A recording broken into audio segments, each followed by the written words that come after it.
This is the Loan Creator YouTube. We hope this video helps. In this video, I will explain how to apply for an employer identification number, often called a federal tax ID. This unique 9-digit number is assigned by the IRS to identify your business for tax purposes. It's crucial for many business activities, like filing taxes, opening a business bank account, and hiring employees. Think of it as your business's social security number. Understanding its importance is the first step in setting up your business correctly. So, who exactly needs an EIN? Generally, if your business has employees, operates as a corporation or partnership, or files employment or excise tax returns, you'll need one. Even sole proprietors often apply for an EIN to separate personal and business finances, avoiding the use of their social security number.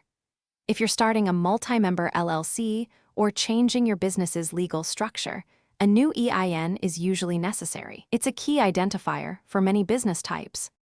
Applying for your EIN is a straightforward process, and it's completely free. The quickest method is applying online directly through the IRS website, where you can receive your EIN immediately. Alternatively, you can fax a completed Form SS4, and you'll typically get your EIN back within 4 business days.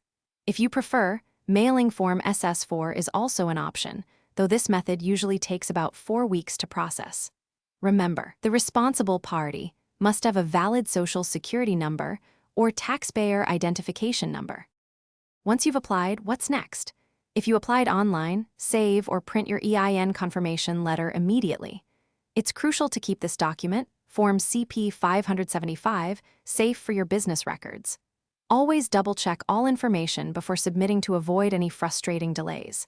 The online application is available during specific hours, Monday through Friday, 7 a.m. to 10 p.m. Eastern Time.